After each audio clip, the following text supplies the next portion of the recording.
Exams आ रहे हैं और बॉन्ड रीफंडिंग जैसे टॉपिक से डर लग रहा है।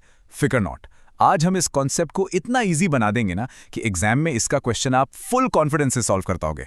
चलो शुरू करते हैं। सो ये है अपना आज का गेम प्लान। सबसे पहले हम समझेंगे इसका कोर कॉन्सेप्ट, मतलब इसका फंडा क्या है। फिर एक एक करके सारे कैलकुलेशंस देखेंगे। शुरू का खर्चा कितना है, साल का खर्चा कितना है, और फिर सेविंग्स कितनी हुई। और एंड में वी लर्न कि फाइनल डिसीजन कैसे लेना है। इसके एंड तक ये टॉपिक आपको बिल्कुल क्लियर हो जाएगा। ओके, चलो सबसे पहले बिल्कुल बेसिक से स्टार्ट करते हैं। ये बॉन्ड रीफंडिंग आखिर चीज क्या है और कंपनीज इसके पीछे इतना टाइम क्यों लगाती हैं? इसको ना एक सिंपल एग्जाम्पल से समझो। मान लो तुमने एक फ़ोन 15% इंटरेस्ट की ईएमआई पे लिया, ठीक है। अब 1 साल बाद मार्केट में इंटरेस्ट रेट्स गिर गए और अब सेम लोन 10% पे मिल रहा है। तुम क्या करोगे? एग्जैक्टली, एक नया सस्ता लोन लेकर पुराना महंगा वाला लोन चुका दोगे, राइट? बस बॉन्ड रीफंडिंग बिल्कुल यही है। कंपनी अपने पुराने हाई इंटरेस्ट बॉन्ड्स को नए लो इंटरेस्ट बॉन्ड से रिप्लेस कर देती है, सिंपल, पैसा बचाने के लिए। फंडा क्लियर हो गया? परफेक्ट। चलो अब आते हैं एक्चुअल कैलकुलेशंस पे। एग्जाम में आपका सबसे पहला स्टेप हमेशा होता है इनिशियल कैश आउटफ्लो निकालना, मतलब इस पूरे प्रोसेस को शुरू करने का वन टाइम खर्चा कितना बैठेगा। आई नो, ये फॉर्मूला देख के थोड़ा डर लगता है, बट ट्रस्ट मी, ये बस कुछ सिंपल चीजों का टोटल है।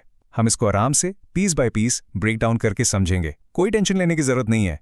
तो इस शुरू के खर्चे के ना 4 मेन इंग्रेडिएंट्स हैं। पहला, कॉल प्रीमियम। दूसरा, नए बॉन्ड्स का इशू कॉस्ट। तीसरा, और ये बहुत इंपॉर्टेंट है, टैक्स सेविंग्स। और लास्ट में एक चीज है जिसे ओवरलैपिंग इंटरेस्ट कहते हैं। चिंता मत करो, चलो एक एक करके सबको डिकोड करते हैं। कॉल प्रीमियम क्या होता है? सिंपल भाषा में ये एक पेनल्टी है या कह लो एक बोनस है। कंपनी जो पुराने बॉन्ड होल्डर्स हैं उनको टाइम से पहले उनके पैसे लौटा रही है ना, तो उन्हें थोड़ा खुश करने के लिए उनकी फेस वैल्यू से थोड़ा सा एक्स्ट्रा पैसा देती है। ये समझ लो पुराने इन्वेस्टर्स को हैप्पी रखने का खर्चा है। अगला है फ्लोटेशन कॉस्ट्स। और भी सिंपल, नए बॉन्ड्स मार्केट में लाने का जो भी खर्चा होता है ना, वो सब इसमें आता है। जैसे इन्वेस्टमेंट बैंकर्स की fees, legal fees, printing, advertising, सब कुछ। बेसिकली नए लोन की प्रोसेसिंग फीस। ओके, अब ध्यान से सुनो, क्योंकि ये वो पार्ट है जो एग्जाम में आपका आंसर बना या बिगाड़ सकता है। Tax savings. हमेशा याद रखो, कॉल प्रीमियम जैसे खर्चे टैक्स डिडक्टेबल होते हैं, मतलब इन खर्चों से कंपनी का टैक्सेबल प्रॉफिट कम हो जाता है, जिससे टैक्स भी कम देना पड़ता है। तो भले ही कॉल प्रीमियम एक कैश आउटफ्लो है, पर उसकी वजह से टैक्स सेविंग के फॉर्म में एक कैश इनफ्लो भी होता है। ये पॉइंट बहुत बहुत क्रूशियल है। ठीक है, तो हमने वन टाइम इनिशियल कॉस्ट तो निकाल लिया। अब आते हैं फेज 2 पे, पुराने बॉन्ड्स और नए बॉन्ड्स के साल दर साल यानी एनुअल कॉस्ट को कंपेयर करने पे। और आप देखोगे कि यहाँ से कैलकुलेशन एक्चुअली काफ़ी सिंपल है। किसी भी बॉन्ड का एनुअल कॉस्ट निकालने के लिए आपको बस उस साल का इंटरेस्ट लेना है और उसमें से उस इंटरेस्ट पे जो टैक्स बचा उसे माइनस कर देना है। दैट्स इट, वो आपका इफेक्टिव एनुअल कॉस्ट है। हम ये सेम चीज़ पुराने बॉन्ड के लिए करेंगे और फिर नए बॉन्ड के लिए।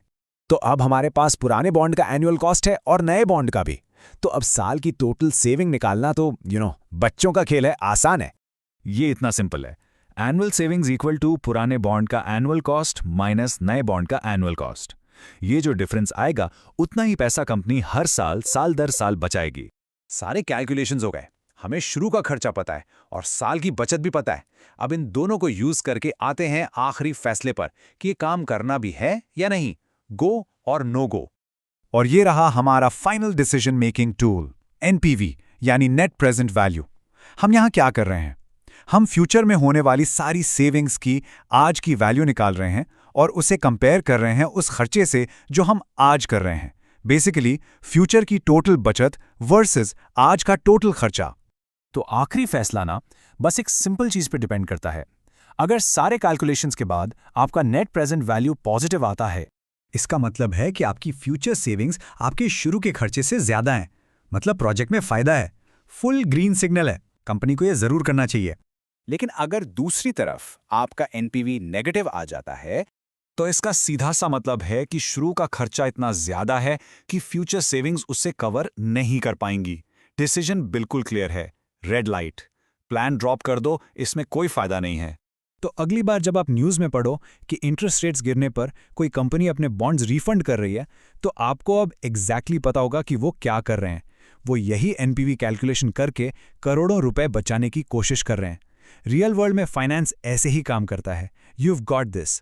आपके एग्जाम्स के लिए ऑल द बेस्ट।